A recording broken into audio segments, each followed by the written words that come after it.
Hello नमस्कार दोस्तों, स्वागत है सभी का। उम्मीद करता हूँ सभी बहुत बढ़िया होंगे।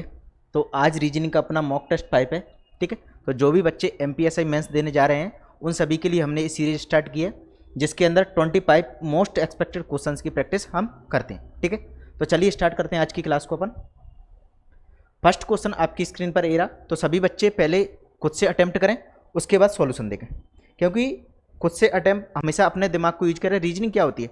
रीजनिंग क्या होती है कि आपको खुद से पहले सोचना है कि क्या हो सकता है, ठीक है। चलिए, तो पहला क्वेश्चन क्या है कि बीई को आपको डीवाई लिखा जाता है, तो वहीं सीडी को क्या लिखा जाएगा? तो बीई को हम बोलते हैं, बी का कोड क्या होता है? आप बोलेंगे 2, और ई का कोड होता है आपका 5। भाई डी का कोड क्या होता है? आप कहेंगे 4, और बाई का क्या होता है? 25। बाई का क्या होता है? 25। क्लियर है? यहाँ देखना कि एक्चुअल में हो क्या रहा है। यहाँ पर देखना, आप देख पा रहे हो कि 2 को डायरेक्ट 4 लिखा है, 5 को 25 लिखा है। इसका मतलब है कि यहाँ पे क्या 2 का मल्टीप्लाई किया, यहाँ ये 5 है तो 5 का मल्टीप्लाई किया। तो भाई सेम काम हमें यहाँ पर करना है। तो आप बोलोगे 3 पे क्या होता है? सी कितने पे आता है? 3 पर।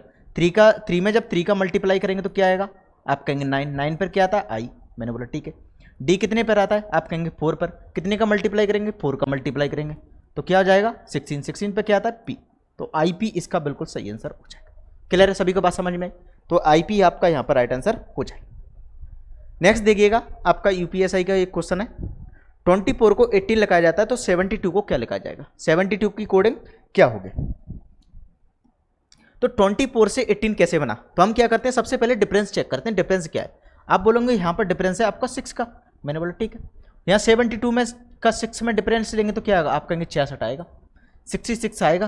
तो लेकिन ऑप्शन में तुम्हारे यहाँ पर कुछ है ही नहीं ऐसा, ठीक है। उसके बाद क्या कर सकते हैं? क्या आपको कोई भी स्क्वायर वगैरह ऐसा कुछ दिख रहा है? आप कहेंगे नहीं दिख रहा। तो हम क्या करेंगे, इनकी इंडिविजुअल डिजिट से चेक करेंगे कि 2 + 4 से क्या हमारा 18 बन जाएगा? हमारा 18 बन जाएगा। हम चेक करेंगे कैसे? 2 + 4 क्या होगा? 6। 6 में जब 3 का मल्टीप्लाई करेंगे तो आप कहेंगे 18 आ गया। तो वही काम सेम यहाँ पर करो। 7 + 2, 7 + 2 कितना होता है? आप कहेंगे 9। 9 में 3 का मल्टीप्लाई करेंगे तो क्या आ जाएगा? 27। तो क्या 27 आपके ऑप्शन में है? आप कहेंगे है, तो ये आपका बिल्कुल सही हो जाएगा। ये आपका राइट आंसर हो जाएगा। तो हमें सोचना है सबसे पहले डिफरेंस, प्लस माइनस, ये सारी चीज़ें आपको करके देखना पड़ेगी, ठीक है। तो इंडिविजुअल डिजिट्स भी आपको पता होना चाहिए कि जब हम 2 डिजिट आपके सामने, 2 नंबर, कोई भी नंबर से उसकी जो अलग अलग डिजिट्स होती हैं उनको ऐड किया और उसमें 3 का मल्टीप्लाई कर दिया। भाई सेम काम हमने यहाँ पर किया, 7 + 2 को ऐड किया और 3 से मल्टीप्लाई कर दिया, ठीक है। तो आपका क्या आएगा? 72 निकल के आगे। चलिए आगे बढ़िएगा। ये आपके सामने एक पांसे की फलक दिया, मैं डाइस दिया कि 2 3 के सन्निकट है, मतलब कि एडजेसेंट है, मतलब कि पास पास में। आगे बोला 3 1 के विपरीत है, अपोजिट है, ठीक है। तो भाई सेम के आपको डाइस के बारे में एक चीज़ पता होना चाहिए कि जो चीज़ अपोजिट में होती है ना, वो कभी भी पास में नहीं होती, सन्निट नहीं होती, एडजेसेंट नहीं होती। जो चीज़ अपोजिट में होगी वो कभी भी उसके पास में नहीं हो सकती। इतनी बात आपको समझ में आनी चाहिए। तो यहाँ पे क्या बोला, इसको देखना, देखो विपरीत वालों को, अपोजिट वालों को चेक करना। देखो यहाँ बोला कि 3 1 के विपरीत है, मतलब कि 3 और 1 क्या आपकी एक दूसरे के विपरीत है। क्लियर हुई बात सभी को? यहाँ बोला है 5 और 4 एक दूसरे का अपोजिट है। मैंने बोला ठीक है भाई, 5 और 4 एक दूसरे का अपोजिट है। बचा कौन? आप कहेंगे 6 और 2 बचा, क्योंकि डाइस पर कितने पलक होते हैं? आप बोलोगे 6 पलक होते हैं। तो हमें पता है कि 1 से लेकर 6 तक लिखा है, ये सारे नंबर 1 से लेकर 6 तक के हैं, तो वही सारे नंबर लिखे गए हैं। तो 2 और 6 और क्या होगा? 2 आपका एक दूसरे के विपरीत हो जाए। इतनी आप बात आपको सभी को समझ में आनी चाहिए। तो सभी को पता होगा डाइस क्या होती है हमारी। डाइस किस प्रकार की होती है? डाइस कुछ इस प्रकार की बनी होती है आपकी। यहाँ मैं आपको बना के बताता हूँ।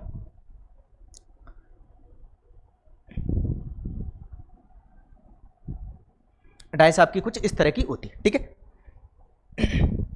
तो जो भी अपोजिट होते हैं ना, जो भी अपोजिट होंगे वो कभी भी आपको दिखाई नहीं देंगे। मतलब कि यहाँ पे 3 पलक आपको दिखाई देंगे, 3 इसके विपरीत होंगे, 3 इसके विपरीत होंगे। माना 3 1 के विपरीत है, मतलब कि 3 को हम यहाँ रखेंगे तो 1 कहीं आपका इसके नीचे होगा, तो आपका 1 कहीं यहाँ होगा। यहाँ बोला है 5 4 के विपरीत है। यदि मैं 5 को यहाँ रखता हूँ तो 4 आपको इसके पीछे मिलेगा, इसके पीछे मिलेगा। यदि मैं 6 को यहाँ रखता हूँ तो 2 इसके पीछे मिलेगा, 2 आपको इसके पीछे मिलेगा। अब देखिए अपने जो भी आपके सामने कथन दिए कि 2 4 और 3 के बीच में है, 2 इज बिटवीन 4 एंड 3। क्या 2 4 और 3 के विपरीत में? आप कहेंगे यहाँ पे 4 है, यहाँ पे 3 है, 2 यहाँ पे है, तो बीच में तो है ही नहीं, तो आपका एक गलत हो गया। आगे क्या बोला? 2 6 के सन्निट है। 2 इज एडजेसेंट टू 6। 2 6 के कैसे पास में हो सकता है, एडजेसेंट कैसे हो सकता है, 2 और 6 तो एक दूसरे का अपोजिट है, तो ये एडजेसेंट नहीं हो सकते, ये बात भी गलत हो गई। आगे बोला 3 2 और 6 के बीच में है, 3 2 और 6 के बीच में आप कहें 2 यहाँ 6 यहाँ 3, ये बात बन सकती है, ये बात बन सकती है। आगे चेक करो 1 3 और 5 के बीच में है, क्या 1 आपको 3 और 5 के बीच में दिख रहा है, 3 यहाँ 5 यहाँ 1 यहाँ, तो ये तो नहीं है, तो आपका क्या हो, सी बिल्कुल सही हो जाएगा, सी आपका बिल्कुल सही हो जाएगा। ऑप्शन जो कि सी में ही दिया है, तो आपका सी ऑप्शन बिल्कुल राइट आंसर हो जाएगा। समझ में आई सभी को? तो बहुत अच्छा क्वेश्चन था, आपको इस तरह के क्वेश्चन एसआई मेंस के अंदर देखने को मिल सकते हैं। क्लियर है? चलिए नेक्स्ट देखिएगा, अगला क्वेश्चन क्या है आपका, आपके सामने ये सारी चीज़ दर्शाई गई, हमें बताना है कि जो बिल्लियाँ कैट्स एंड डॉग्स के क्षेत्र को आपको दर्शाती हैं, वो एरिया आपको बताना है कि कौन कौन है जो डॉग्स को। देखो ये जो आकृति आपकी कैट को दर्शाती है, रिप्रेजेंट करती है भाई, रेक्टेंगल आपको डॉग्स को, सर्कल आपको पिल्ले को जो पपीज होते हैं, और ट्रायंगल आपका क्या होता है, बिल्ली का बच्चा जिसको किटेंस बोलते हैं। ठीक है, तो हमें बताना है इस ये दोनों का जो आपके सामने आयत है और जो आपका एक तरह से क्या स्क्वायर है, तो स्क्वायर और आयत के बीच में आना चाहिए। तो आयत हमारा ही है यहाँ से यहाँ तक, और स्क्वायर आपका ए है, तो यहाँ के बीच में क्या आएगा, आप कहीं क्लियर दिख रहा है हमें 5, 5 ही हमारा बिल्कुल सही हो जाएगा। तो 5 आपका क्या हो जाएगा, राइट आंसर हो जाएगा, मतलब बी ऑप्शन बिल्कुल सही है। समझ में सभी को?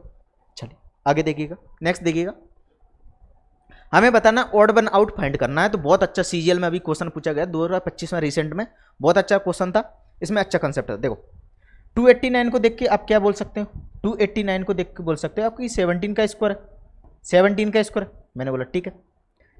324 आप बोलोगे ये 18 का स्क्वायर है। 324 क्या होता है, 18 का वर्ग होता है। 204 ये किसी का वर्ग नहीं होता, 255 भी किसी का वर्ग नहीं होता, तो ये तो बात यहाँ पर गलत हो गई, ये बात तो आपकी यहाँ पर गलत हो गई। तो आगे क्या हो सकता है, इनको देख के और क्या सोच सकते हो आप, अब आपको एक चीज सोचना पड़ेगा, क्या, डिविजिबिलिटी, विभाज्यता। 289 आप सभी कह सकते हैं कि 17 का भागत होगी जरूर, और हमेशा डिविजिबिलिटी चेक करो ना तो अभाज्य संख्याओं को ज्यादा सोचा करो, अभाज्य संख्याओं से प्राइम नंबर से ज्यादा पूछी जाती। तो 289 तो हमें क्लियर दिख रहा है ये 17 का स्क्वायर है, तो 17 से तो भागित होगी, तो ये 17 से विभाजित आपकी होगी, तो 17 × 17 लिख सकते हैं। क्लियर है सभी को, बात समझ में आई? आगे देखो 204, क्या 204 में 17 का भाग जाता है, 204 में 17 का भाग जाता है, आप कहेंगे जाता है, 17 × 17, ठीक है। आगे क्या आ जाएगा, आगे आ जाएगा आपका बचा कितना 3, तो 17 दूनी 34, तो 17 × 12 करेंगे तो आपका 204 निकल के आ जाएगा। 255 को चेक करो, 255 बोलेंगे तो 17 का मल्टीप्लाई कैसे करेंगे, 17 × 17 बचा कितना, आप कहेंगे 8, 17 5 85, मतलब कि 17 × 15 आपका ए निकल के आ जाएगा। 324 तो क्या होता है, 18 का वर्ग होता है, तो 17 का आने का कोई भी चांस नहीं बनता है, इसलिए आपका क्या होगा, बी ऑप्शन बिल्कुल सही हो जाएगा, बी ऑप्शन आपका बिल्कुल राइट आंसर हो जाएगा। समझ में आना सही है? चलिए आगे बोला है आपके सामने एक स्लॉक्स का क्वेश्चन है, ठीक है, तो इसको क्या करता हूं मैं, आपको 150 मान के सॉल्व कराता हूं। तो मैंने बोला जब भी आपको कोई नहीं और सभी, इसके लिए 100 मान के चलते हैं, और जो कुछ होते हैं, सम होते हैं, उनके लिए आप 50 मान के चलते हैं। क्लियर है?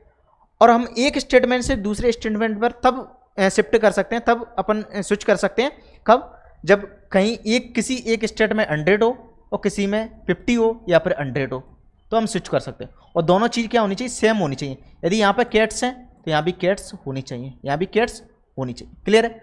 अब देखिए यहाँ पर आप बोलेंगे कुछ कारें हैं तो 50 रखो, बसें हैं सिर्फ तो 50 रखो। यहाँ क्या बोला, कुछ बसें तो ये भी 50 हो जाएगा, कुछ यहाँ पर ट्रक हैं तो ये भी 50 हो जाएगा। तो हम एक स्टेटमेंट से फर्स्ट से सेकंड पर तब स्विच करते जब जो बसें यहाँ पे कॉमन है, कॉमन चेक करना है आपको, कॉमन बसें हैं तो बस में कोई भी आपको 100 दिख रही है, आप कहेंगे नहीं है।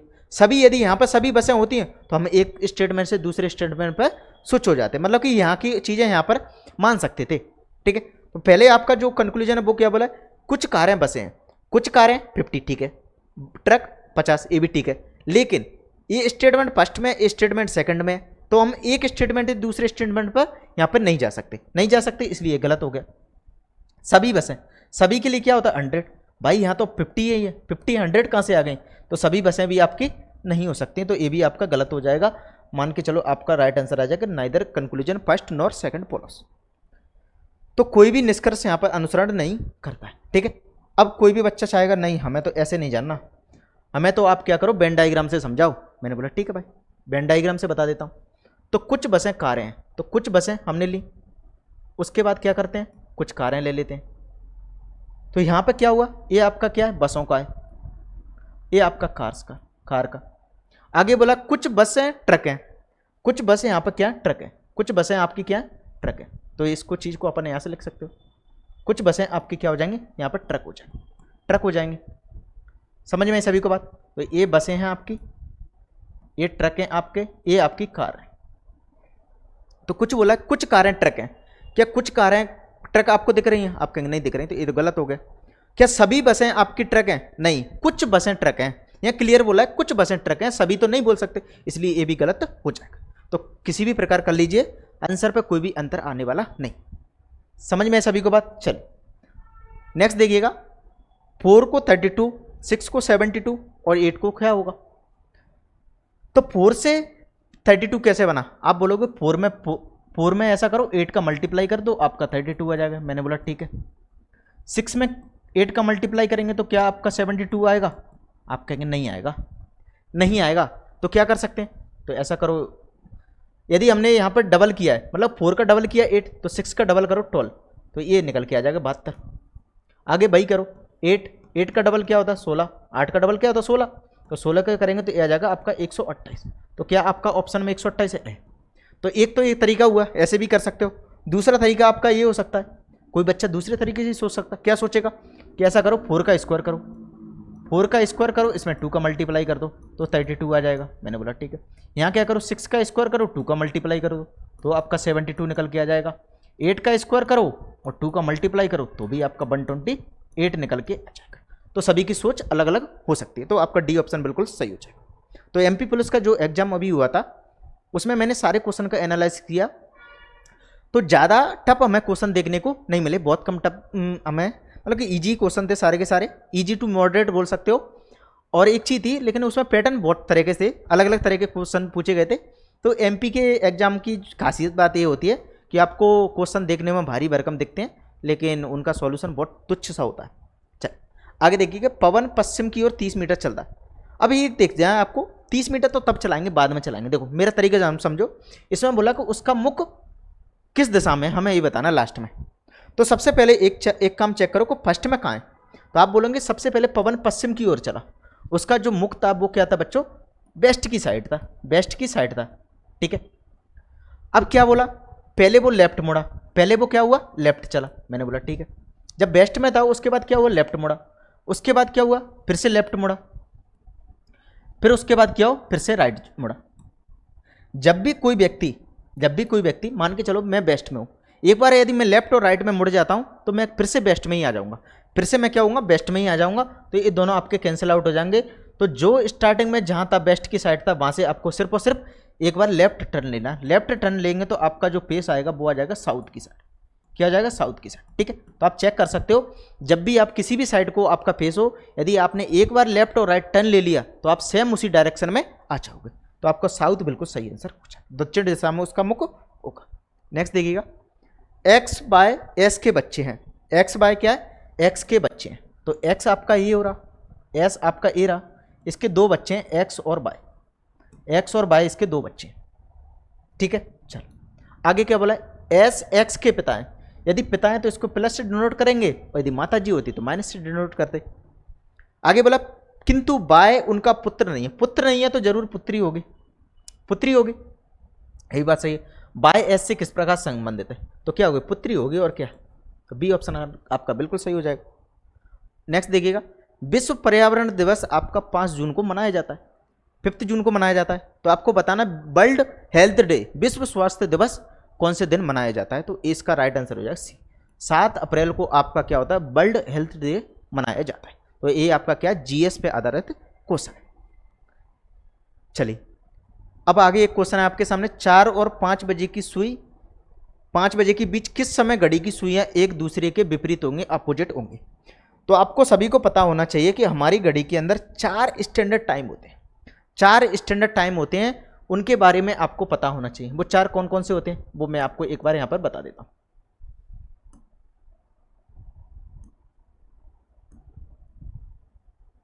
4 स्टैंडर्ड टाइम आपके होते हैं, वो आपको मैं यहां पर बता देता हूं। तो थोड़ा सा बेसिक सा आइडिया आपको मैं दे देता हूं। चलो तो पहला जो टाइम है वो होता है आपका 0 डिग्री पर, 0 डिग्री पर। दूसरा होता है आपका 180 डिग्री पर, ये होते हैं आपके 90 डिग्री पर। ये दोनों क्या होते हैं 90 डिग्री पर होते हैं। ये जो 0 डिग्री का टाइम होता है उस समय क्या होता है, जो मिनट की सुई और घंटे की सुई दोनों ही आपकी क्या होती हैं, एक साथ होती हैं, मतलब कि संपाती होती हैं, संपाती होती हैं। इसको बोलते हैं इंग्लिश में होते हैं कोइंसाइड, कोइंसाइड, तो संपाती। इसी को अपन क्या बोलते हैं, आसन्न भी बोल सकते हैं, कोइंसाइड। इसी कंडीशन को आप बोल सकते हैं ओवरलैप, ओवरलैप करती हैं इसी समय, मतलब एक साथ होती हैं। तो वो टाइम जो उस समय जो आपका स्टैंडर्ड टाइम होता है वो क्या होता है आपका 12 बजे का आपका स्टैंडर्ड टाइम होता है। बात समझ में सभी को। तो इस समय क्या होता है, दोनों घड़ियाँ यदि 12 बज रहे होंगे तो दोनों घड़ी एक साथ आपको दिखेंगे। ये तो सभी को पता होगा कि घड़ी में जब भी 12 बजते हैं, मतलब फिक्स 12:00 होते हैं, उस समय क्या होता है मिनट की सुई और घंटे की सुई आपकी एक साथ होती।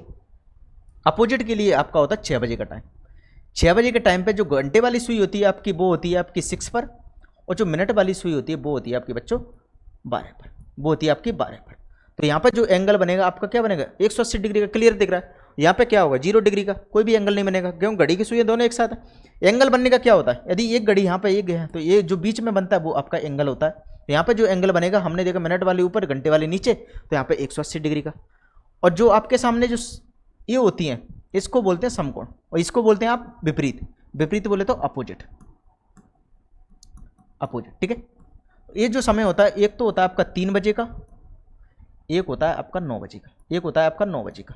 तो इस समय दोनों जो सुइयाँ होती हैं वो उनके बीच में कितने डिग्री का एंगल बनता है, वो बनता है आपको 90 डिग्री का। तो आपको पता होना चाहिए 3 बजे और 9 बजे इस समय जो होता है वो बनता है आपका राइट एंगल, समकोण, समकोण।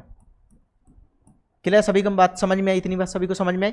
तो आपके पास 4 स्टैंडर्ड टाइम होते हैं आपके घड़ी। अब देखिए यहाँ पर, यहाँ बोला 4 और 5 बजे के बीच में एक दूसरे के विपरीत, विपरीत आपको बोला है। तो आपको एक फॉर्मूला याद करा देता हूँ, लेकिन मैं इस क्वेश्चन को जब सॉल्व कराता हूँ तो दूसरे तरीके से कराता हूँ, लेकिन उसके लिए आपको कुछ कंसेप्ट पता होना चाहिए। इसलिए आप ऐसा करो, यहाँ पे एक फॉर्मूला याद कर लो। जब भी आपको देखो 4 और 5 बजे के बीच में कोई एक समय होगा जब दोनों घड़ियाँ एक क्या होंगी, एक दूसरे के विपरीत होंगे। तो 4 बजकर कुछ मिनट हो रही होंगी, 4 बजकर कुछ मिनट होंगे। तो जो मिनट निकालने का तरीका है ना, वो क्या फॉर्मूला है, वो आपको याद रखना है 2/11 30 into hours, 30 into hours plus minus angle. Angle आपको सभी के लिए पता होना चाहिए। जब भी यदि विपरीत पूछा है तो 180 रखेंगे, यदि आपको संपाती या ओवरलैप पूछता तो आपको 0 डिग्री रखना था, और समकोण पूछता तो 90 डिग्री रखना है। तो 8 इसका मतलब एंगल, इसका मतलब क्या एंगल, ठीक है। तो यहाँ पर सीधा वैल्यू रख दो। देखो 2/11 ये हो जाएगा 30 इंटू आवर्स कितने 4 बजकर कुछ है, तो यहाँ पर प्लस माइनस 180। तो प्लस माइनस हम उस अकॉर्डिंग करते हैं, हमें राइट जो भी यहाँ पर निकल के आएगा वो प्लस में आना चाहिए, नेगेटिव में नहीं निकल के आना चाहिए। क्लियर है सभी को। तो 2/11 ये कितना हो जाएगा 4×3 12 120 हो जाएगा। ये कितना हो जाएगा 180। 180 क्या होगा, 180 बड़ी है, तो बड़ी है तो ऐसा करो ऐड कर दो। यदि इसको ऐड करेंगे तो क्या निकल के आ जाएगा 300। तो ये हो जाएगा आपका 600/11। 600/11 को सॉल्व करेंगे तो आपका आ जाएगा 54 सही 6/11, 54 सही 6/11। तो आपका जो राइट आंसर हो जाएगा वो 4:54 सही 6/11 आपका बिल्कुल सही आंसर है। इस समय क्या होता है एक दूसरे के विपरीत होती। बात समझ में आई। तो सभी को क्या होना चाहिए 4 स्टैंडर्ड टाइम पता होना चाहिए, वो मैंने आपको यहाँ पर डिटेल में बता दिया। और ये फॉर्मूला आपका सभी के लिए वैलिड है, सभी के लिए वैलिड है। तो आप सभी इसको ध्यान में रखना। अगला देखिएगा, यहाँ बताना इसके अंदर स्क्वायर कितने। तो इसको स्क्वायर निकालने का सीधा सीधा तरीका, मैंने आपको ट्रायंगल निकालना भी बताया, एक था उसके अंदर स्क्वायर भी बताया था। अब आपके सामने ये मैंने स्टैंडर्ड ये जो मैंने फिगर लिया है स्टैंडर्ड है, इससे क्या होता है मिलके कुछ फिगर्स बनती हैं, लेकिन आपको इसको निकालना आना चाहिए। इसको निकालने के लिए क्या करेंगे, कहीं से भी नंबरिंग स्टार्ट कर दो 1 2 3 4 5 6 7 8। तो जहाँ पर जो खत्म हो जाए वहाँ पर खत्म हो जाए उसका क्या करो आप 2 से मल्टीप्लाई कर दो। 2 से मल्टीप्लाई करेंगे तो जो भी आपके सामने नंबर निकल के आ जाएगा उसमें टोटल स्क्वायर निकल के आ जाए। तो सभी को इतनी बात समझ में आनी चाहिए। तो कोई भी ले लो, यदि मैंने आपके सामने ए लिया, इसके अंदर 1 2 3 4, तो 4 दूनी 8, इसके अंदर कितने होंगे 8 फिगर निकल के आ जाएंगे, 8 स्क्वायर निकल के आ जाएंगे। तो सभी को बात समझ में आनी चाहिए किस तरह निकालते हैं। नेक्स्ट देखिएगा, ये किसका था ग्रुप 4 का। चलो देखो 1 6 12 19 27। इसमें जब भी इस तरह के देखें आपको सबसे पहले क्या लेना डिफरेंस लेना। आप कहेंगे यहाँ पर कितने का डिफरेंस, आप कहेंगे 5 का डिफरेंस है, मैंने बोला ठीक है। यहाँ पर कितने का 6 का, यहाँ पे कितने का 7 का, यहाँ पे 8, आगे क्या होगा 9 का डिफरेंस होगा तो ये आ जाएगा 36। तो बहुत ईजी क्वेश्चन था, 36 इसका राइट आंसर हो जाएगा। क्लियर है। चलिए नेक्स्ट देखिएगा, आपके सामने बोला है, एक दिया है इस तरह के क्वेश्चन बहुत सारे MP प्लस में भी पूछे गए थे। ये आपका ESI का क्वेश्चन है। इसमें क्या बोला है कि एक अस्पताल, कोई एक हॉस्पिटल होगा, उसके अंदर जो समान स्वास्थ्य मतलब कि सेम प्रकार की बीमारी स्वास्थ्य स्थितियों वाले गैर स्थानीय मतलब कि जो लोग वहाँ के नहीं है, जो लोग वहाँ के नहीं है, लोकल लोग नहीं है, नॉन लोकल पेशेंट्स की बात की गई है, जो गैर स्थानीय मरीजों को स्थानीय मरीजों की तुलना में अपॉइंटमेंट लेने के लिए अधिक इंतजार करना पड़ता है।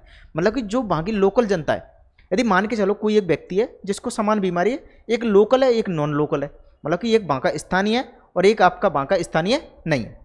तो मान के चलो मैं गैर स्थानीय नहीं है और एक मेरे साथ वाला है वो क्या है वहाँ का स्थानीय लोग। अब दोनों को क्या हो रहा है, मलेरिया हो रहा है, दोनों को मलेरिया हो रहा है, लेकिन वहाँ पे अपॉइंटमेंट लेंगे ना तो मेरे को ज़्यादा टाइम लगेगा, उसको नहीं लगेगा, उसको जल्दी काम हो जाएगा। इसका मतलब क्या हुआ कि उसको प्राथमिकता ज़्यादा दी जा रही है। तो पहले में क्या बोला है कि स्थानीय मरीजों को प्राथमिकता दी जाती है, तो ये आपका बिल्कुल सही हो जाएगा। ए ऑप्शन ही है आपका सही हो जाएगा। स्थानीय मरीज अधिक शुल्क देते हैं ऐसा कुछ भी नहीं है, वहाँ पे उनको क्या हो रहा है सेम बीमारी है तो शुल्क तो आपका सेम ही लगेगा, बस क्या हो रहा है उसको पहले अपॉइंटमेंट मिल जाती है। आगे बोला स्थानीय मरीजों को तेजी से इलाज आवश्यकता होती है, ऐसा कुछ नहीं है, यदि बीमार है तो भाई दोनों को तेजी से आवश्यकता। गैर स्थानीय मरीजों को अधिक गंभीर बीमारियां होती हैं, ऐसा भी कहीं नहीं बोला कि उसको अधिक बीमारियां होती हैं इसलिए उसको नहीं मिलता, भाई अधिक बीमारियां होती हैं तो उसको तो जल्दी मिलता। आगे देखिए, ये आपके सामने एक डाइस का ही क्वेश्चन है, यहाँ में अपोजिट बताना है प्लस का।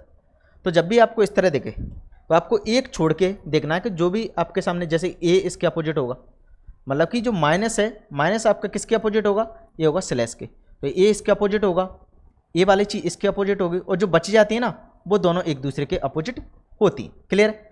तो यहाँ से क्या होगा, प्लस किसके अपोजिट होगा, प्लस हो जाएगा आपका इक्वल के अपोजिट, और जो आपके सामने एक्स मल्टीप्लाई है, मल्टीप्लाई आपका अपोजिट हो जाएगा प्रतिशत। तो प्लस के पूछा तो इक्वल आपका सही हो जाएगा, प्लस के पूछा तो इक्वल आपका सही। चलिए नेक्स्ट देखिए, इसको अंग्रेजी वर्णमाला इंग्लिश अल्फ़ाबेट के अकॉर्डिंग आपको अरेंज करना है, तो कौन सा पहले आएगा तो उसके अकॉर्डिंग देखना है। तो सबसे पहले देखो ऑप्शन पे भी ध्यान देते चलना, जब भी आपको इस तरह क्वेश्चन दिखे, हमें दिख रहा है कि सब में पहले नंबर पे एक एक है, तो एक एक है तो चेक करने की जरूरत ही नहीं है, पहले वाले को चेक करना ही नहीं है, पहले वाले को चेक करना ही नहीं है। आगे देखो 2 और 3, 2 और 3, 2 3 2 3 यहाँ पर दिया, तो कौन सा आएगा 2 और 3 में से कौन आएगा, तो 2 और 3 को चेक करो। आप कहेंगे बी है, यहाँ भी बी है, यहाँ ए है, यहाँ भी ए है, इसके बाद यहाँ आर है, यहाँ एस है। मुझे बताइए अंग्रेजी वर्णमाला आर पहले आता है या एस पहले आता है, आप बोलेंगे आर पहले आता है, आर पहले आता है तो 3 पहले आएगा, 3 पहले आएगा तो 2 वाले क्वेश्चन चलेगा आपके, 2 वाले ऑप्शन आपके गलत हो गए। इतनी बात क्लियर हो। आगे देखो उसके बाद क्या है, 3 वाले में देखो यहाँ 2 है, यहाँ भी 2 है, तो 2 को छोड़ दो। उसके बाद चेक करो 5 है, यहाँ 6 है, तो 5 और 6 में चेक करो कौन पहले आएगा। आप कहेंगे बी, तो बी यहाँ, ओ और ए, ओ और ए में से कौन पहले आएगा, आप कहेंगे ए आएगा, तो ए वाला कौन सा है 6, तो 6 आपका सही हो जाएगा, ए आपका गलत हो जाएगा। तो सीधा सीधा आपको सिंपल इस तरह चेक करना है। चलिए भाई नेक्स्ट देखिएगा, 2 महिलाएं 2 पुरुष एक मेज पर उत्तर पूर्व दक्षिण पश्चिम मतलब कि नॉर्थ ईस्ट साउथ वेस्ट दिशा में बैठकर ताश खेल रहे हैं। भाई 2 महिलाएं 2 पुरुष हैं, अच्छा कॉम्बिनेशन बना, पति पत्नी हो सकते हैं। किसी भी महिला का मुख पूर्व की ओर नहीं है, ठीक है भाई। तो सबसे पहले इनको बैठाना स्टार्ट करो।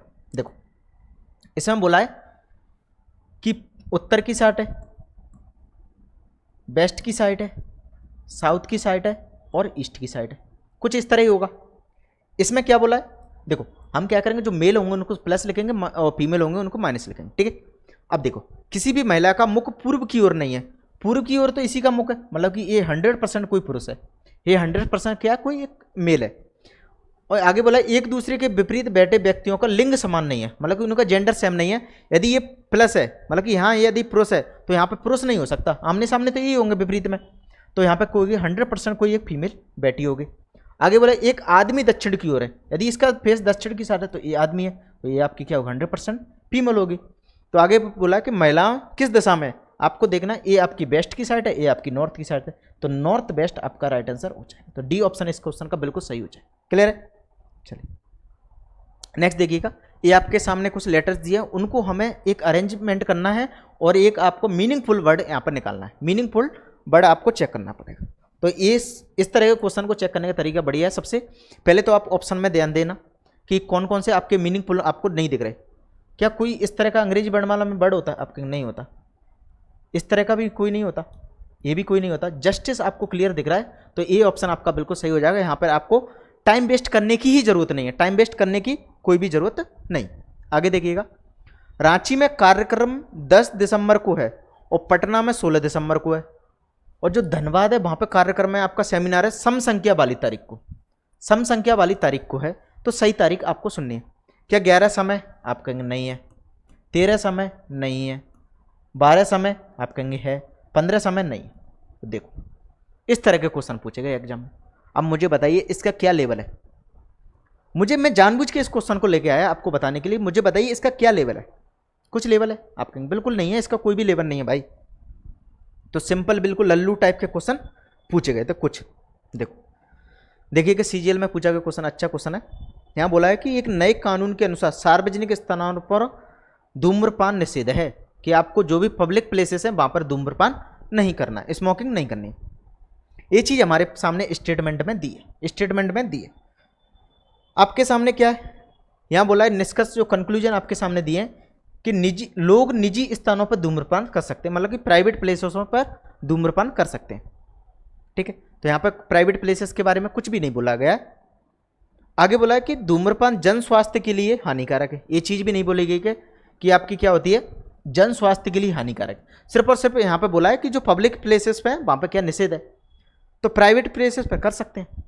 ये तो बात पूछ सकते हैं कि आपको क्या करना, पब्लिक प्लेसेस पर नहीं करना है। सिर्फ और सिर्फ क्या बोला, पब्लिक प्लेसेस पर नहीं करना है। तो प्राइवेट की तो बात नहीं की, तो प्राइवेट आपका राइट आंसर हो सकता है। निष्कर्ष आपका पहला हो सकता है सही। और नेक्स्ट चीज बोली जन स्वास्थ्य, तो पब्लिक हेल्थ के बारे में यहाँ पर कोई भी बात नहीं की गई। तो आपको अपने मन से कोई भी दिमाग नहीं लगाना है। यहाँ पे प्लेसेस की बात की गई, इसलिए प्लेसेस पर ही ध्यान लगाना है। तो इसका राइट आंसर माना था केवल और केवल निष्कर्ष फर्स्ट। ठीक है, तो मैं तो इसको 100% इसको भी सही नहीं मानता, क्योंकि निजी स्थानों पर भी तो गलत है, लेकिन निजी स्थानों पर कर सकते हैं, अपना प्राइवेट है। तो आपको क्या करना, पब्लिक जो भी पब्लिक प्लेसेस हैं वहां पर नहीं करना है। चलिए नेक्स्ट देखिएगा, इसमें आपके सामने एक एक्स इमेज दी है, एक आपके सामने वाई इमेज दी है। तो आपको बताना है ये क्वेश्चन मार्क के स्थान पर जो वाई इमेज है वहां से कौन सा आएगा। देखो आपको यहाँ चेक करना है, ये भी एनालॉगी का होता है जो कि नॉन वर्बल रीजनिंग के अंदर। आप देखना ट्रेंगल ऊपर सर्किल नीचे, तो यहाँ पे क्या होगा, ट्रेंगल नीचे आएगा सर्किल ऊपर आ गया। यहाँ पे क्या होगा, स्क्वायर आपका नीचे दिखेगा और जो आपके सामने ट्रेंगल है वो आपका ऊपर दिखेगा। इस तरह का, इस तरह के ऑप्शन देखिए कौन कौन सा है। आप कहेंगे बी है एक, तो आपका डी है, और बाकी के आपके गलत हो जाए, बाकी के आपके गलत हो जाए। ठीक है, यहाँ देखना एस जो बनी हुई है, यहाँ एस है तो इसका जो मिरर इमेज बनी है इसकी भी है क्या हुआ है, मिरर इमेज बनी है। मतलब कि ये पलट जाती है, लेफ्ट राइट इनका इंटरचेंज हो जाता है। तो यहाँ भी क्या होगा, ए आपको कुछ इस तरह की दिखेगी, ए आपको कुछ इस तरह की दिखेगी, जो कि डी ऑप्शन में दी है। तो डी आपका क्या होगा, डी ई सही हो जाएगा। समझ में सभी को बात, तो डी आपका बिल्कुल सही हो जाएगा। क्लियर है, चलो आगे बढ़िएगा। नेक्स्ट क्वेश्चन 22 आपका क्या है, ये देखिए इस सीरीज का क्वेश्चन है। आपको बताना है यहाँ पर क्या आएगा, यहाँ पर और यहाँ पर क्या आएगा। चलिए देखो, के आपका आता है 11 पर और एम आता है 13 पर। यहाँ कितने का डिफरेंस है, 2 का। यहाँ कितने का, 2 का। तो आगे भी क्या आएगा, 2 आएगा। तो 15 में 2 जोड़ेंगे तो 16 होता है। 16 पे क्या आता है आपका पी, आगे 2 का 19, 21, 21 के बाद 23। तो पी और डब्ल्यू आपके राइट आंसर हो जाएंगे। पी डब्ल्यू आपका बिल्कुल सही हो जाएगा। ठीक है, चलिए तो ये भी क्वेश्चन ईजी था। नेक्स्ट क्वेश्चन देखिए, 4:48 पर घंटे की सुई और मिनट की सुई के बीच का एंगल आपको बताना है कि इनके बीच का एंगल क्या बनेगा। एंगल आपको बताना है, तो छोटा कोण बताना है। तो आपको क्या करना है, जब भी हम जो फॉर्मूले से, जिस फॉर्मूले से आपको एंगल निकालते हैं उसमें क्या होता है, हमेशा आपको न्यून कोण निकालते हैं। अधिक कोण निकालने के लिए आपको क्या करना पड़ता है, 360 डिग्री में से उसको माइनस कर देना होता है। सिंपल सी बात इतनी। ठीक है, तो इसको मैं 2 तरीके से बताऊंगा, एक फॉर्मूले के तरीके से, एक मेरे तरीके से। देखो फॉर्मूला आपका क्या होता है, जब भी आपको एंगल निकालने की जो फॉर्मूला यहाँ पर होता है, वहाँ पे अपन ने 2/11 किया था। यहाँ पे आपको 11/2 करना है और इसके साथ में मल्टीप्लाई करना है एम का। यहाँ डिफरेंस लेना है आपको 30 × आवर्स का, 30 × आवर्स का। तो आपको डिफरेंस लेना है, डिफरेंस लेना है। तो ये आपको पता होना चाहिए। ये सभी को आप रट सकते हो डायरेक्ट, जो भी बच्चा रटना चाहे।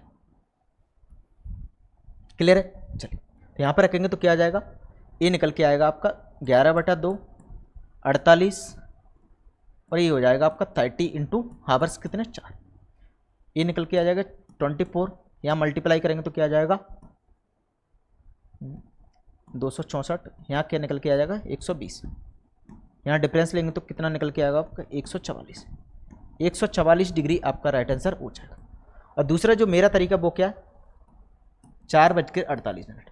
तो 4 बजे को क्या बोल सकते हैं, 4 का कांटा कितने पर होता है, हर 1 घंटे में आपका 5 मिनट होता है, मतलब कि 5 मिनट मान के चलते हैं। जो आपके सामने घड़ी होती है तो 1 पर होगी तो 5 मिनट, 2 पर होगी तो 15, 3 पर होगी तो 15 और 4 पर होगी तो 20। तो इसको ऐसा करो 20 और 48 लिख लो।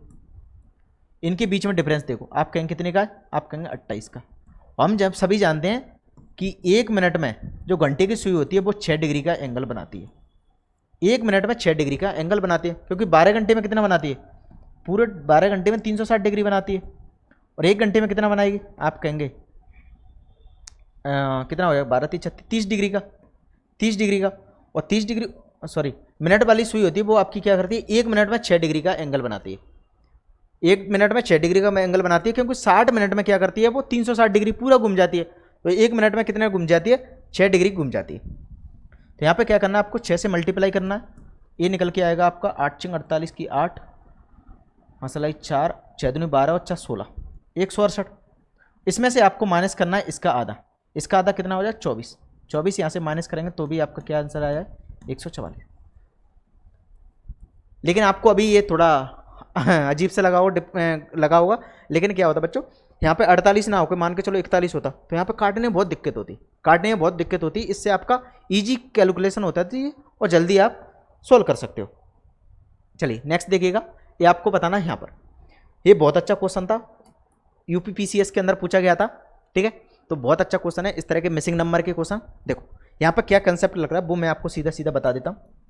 देखो इसको चेक करो, इसके सामने इसको चेक करना, इसके सामने इसको चेक करना। और ये चेक करने का तरीका क्या है, आप देख पाएंगे कि देखो 26 से 80 ही बना सकते हैं, 99 से 29 बनाना ठीक है, 4 से लेके 14 बनाना ठीक है, मतलब 4 से 14 बन जाएगा। क्योंकि यदि हम 9 से 80 बनाने बैठे तो बहुत ज़्यादा बड़ा नंबर हो जाएगा। तो जो जो नंबर है उस अकॉर्डिंग चेक करो। देखो 4 से 14 कैसा बनेगा, आप कहेंगे यहाँ पर ऐसा करो कि 4 का मल्टीप्लाई करो किसका 3 का और +2 कर दो तो आपका 14 निकल के आ जाएगा। क्लियर है। 9 से चेक करो, 9 से चेक करेंगे तो 9 में 3 का मल्टीप्लाई करेंगे तो 27 में 2 ऐड करेंगे तो 29 आ जाएगा। इसी प्रकार 26 में जब 3 से मल्टीप्लाई करेंगे तो आपका आएगा 72 में जब 2 ऐड करेंगे तो आपका निकल के आ जाएगा 80। इसी तरह हमें क्या करना, 6 में 3 का मल्टीप्लाई करना प्लस करना 2 तो ये निकल के आ जाएगा आपका 20। तो 20 आपका बिल्कुल सही आंसर हो जाएगा। तो डी ऑप्शन आपका बिल्कुल सही हो जाएगा, ये आपका इस तरह बनेगा। बात समझ में सभी को। तो ये है यहाँ पे क्या होता है, पैटर्न छिपा था। नेक्स्ट देखिए अपना लास्ट क्वेश्चन आज की क्लास का, देखो ध्यान से समझना। हमें बताना है कि जो फोल्ड करके बताना है, जो आपके सामने आकृति दी है तो क्या दिखेगी आपको, फोल्ड वाला, ठीक है। तो cutting and paper cutting and folding का क्वेश्चन है। देखो हमें देखा जो पेपर आपका था वो पहले इस साइड मुड़ा, उसके साइड क्या हुआ, जब इस साइड मुड़ा तो फिर से ऐसा हो गया। तो आपको सिर्फ और सिर्फ अभी इस समय इतना दिखाई दे रहा है, इस समय सिर्फ और सिर्फ आपको इतना दिखाई दे रहा है। जब मैं इसको खोलूंगा तो आपको एक सर्कल यहाँ भी दिखेगा, क्योंकि मुझे क्या करना है, ऐसे मुड़ा था तो इसको ऐसे खोलना पड़ेगा। तो मैं अभी यहाँ पर आ चुका हूँ, तो आपको एक सर्कल जो आपके सामने स्क्वायर बना है वो आपको यहाँ पर दिखेगा, ठीक है। अब जब मैं इसको ऐसे खोलूंगा तो आपको 2 स्क्वायर और दिखेंगे, यहाँ पर शायद आपको दिखाई नहीं दे रहा होगा। देखो ये आपको 2 स्क्वायर और दिखेंगे। तो ये ऐसा कौन सा ऑप्शन है, आप कहेंगे 3 नंबर। 3 नंबर किस पे दिया, 3 नंबर दिया आपका ए नंबर पर। तो ये ऑप्शन बिल्कुल सही है, ये ऑप्शन सही है। और लेकिन यहाँ पे कौन सा 3 नंबर वाला सही, समझ में सभी को। तो ऑप्शन आपको ए टिक करके आना है। तो इस तरह के आपको क्वेश्चन इस तरह आपको दिया जाता है। क्लियर है। चलो तो आज के ये 25 क्वेश्चन आप सभी को कैसे लगे एक बार मुझे कमेंट बॉक्स में ज़रूर बताएं, ठीक है। तो नेक्स्ट आपका मॉक टेस्ट बहुत जल्दी आ जाएगा। तो अभी आपका 29 को एग्जाम है, तो हम जल्दी से जल्दी आपको सोच रहे 10 मॉक तो कराई दें, ठीक है। तो कोशिश करते हैं जितनी जल्दी हो सके, क्योंकि इनमें टाइम लगता है। क्योंकि आपके लिए कोई भी क्वेश्चन ऐसा नहीं है कि रैंडमली बहुत ईजी उठा लिए, नहीं। जो एग्जाम लेवल के हो सकते हैं, जिस तरह के एग्जाम में क्वेश्चन पूछे जाते हैं वो सारे के सारे क्वेश्चन मैं आप सभी के लिए लेके आता हूँ, ठीक है भाई। चलिए तो आज के लिए इतना है। जय हिंद जय भारत।